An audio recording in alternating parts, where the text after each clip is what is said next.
சரி, இது வந்து எப்எல் 777 அடிக்கிறதுக்கு முன்னாடி எல்லாம் காய் வந்து என்ன பண்ணுன்னா கொலை இவ்வளோ லென்த்து வராது. காய் வரும், தடை வரும், ஏன்னா உரம் எருவில் கொடுக்குற தடை வரும். இந்த கொலை லென்த்து வராது.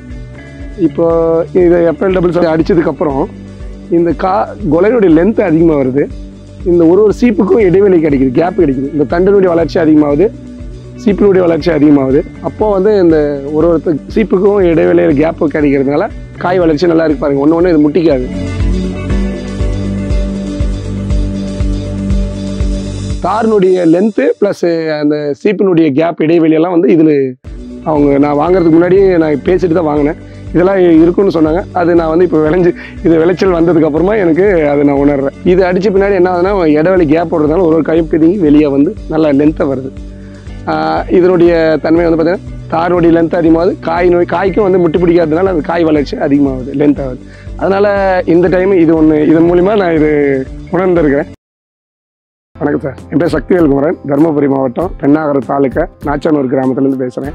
நாங்கள் வந்து 15 வருஷமாக அந்த வாழைப்பயிர் பண்ணிகிட்டு இருக்கோம். இதில் 10 வருஷமாக வந்து கெமிக்கல் உரம் எல்லாம் போட்டு கெமிக்கல் உரம் போட்டு தான் பண்ணிகிட்டு இருந்தோம். கெமிக்கல் ஸ்ப்ரே தான் வாழைக்காய்க்கும் தெளிச்சுட்டு இருந்தோம். இப்போது நான் யூடியூப்பில் பார்த்துட்டு இந்த மாதிரி டானிக் ஆர்கானிக் முறையில் வாழைக்காய் நல்லா தார் லென்த்து வருது, காய் நல்லா சைஸ் வரும், நீங்கள் இதை ஃபாலோ பண்ணுங்கன்னு சொல்லிட்டு யூடியூப் வழியாக நான் பார்த்தேன். முதல்ல வந்து 3 மாதம் செடியாக இருக்கிறதுக்குள்ள அபிமான் வந்து நான் யூஸ் பண்ணேன்.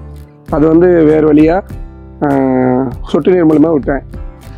அதுக்கப்புறம் செடி நல்லா தளித்து நல்லா கறக்கறது நல்லா வளர்ச்சி அடைஞ்சிது.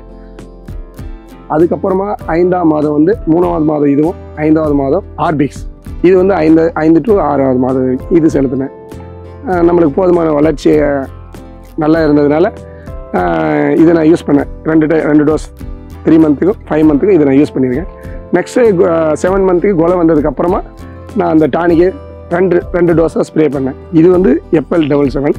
இதை வந்து நான் 7 மந்த்துக்கு அப்புறம் கொலை வந்ததுக்கப்புறம் கொலை வந்து 20 டேஸ் கழிச்சு ஒரு ஸ்ப்ரேயும், மறுபடியும் 30 டேஸ் விட்டு ஒரு ஸ்ப்ரேயும், 50 டேஸ் ஆச்சு, மறுபடியும் 30 டேஸ் விட்டு ஒரு ஸ்ப்ரே, டோட்டல் 20 டேஸ் கேப்பில் 3 ஸ்ப்ரே கொடுத்தோம்னா 60 டேஸ் ஆகுது. ப்ளஸ் ஃபஸ்ட்டு கொலை போடுறது ஒரு 20 டேஸ் கேப், டோட்டல் 80 டேஸு. அந்த 10 டேஸ் விட்டு 90 டேஸ்க்கு நம்ம வாழைக்காய் கட் பண்ணிக்கலாம்.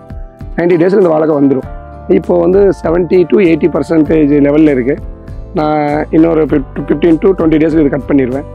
கட் பண்ணி பெங்களூர் எக்ஸ்போர்ட் பண்ணிடுவோம், ஏற்றிடுவோம். இன்றைக்கி மார்க்கெட் நல்லா இருக்குது. இன்னொரு இந்த ஆயுத பூஜை, தீபாவளி இது வரைக்கும் இந்த காஸ்டிங் ரேட் வந்து கொஞ்சம் நல்லா இருக்கிறது வாய்ப்பு இருக்குது. அதுக்குள்ளே இதை கொண்டு வந்தோம்னு சொல்லிட்டு தான் எப்எல் 777 வந்து நான் 20 டேஸ்க்கு ஒன்ஸ் கேப்பில் 3 டைம்ஸ் அடிச்சிருக்கேன். நல்லா காய் லென்த்து வந்திருக்கு, அந்த தாரினுடைய லென்த்தும் அதிகமாக இருக்குது. அந்த ஒரு சீப்புக்கும் இடைவெளி வந்து கேப் வரதுனால காய் வளர்ச்சி அடைஞ்சு லென்த்தாக வருது.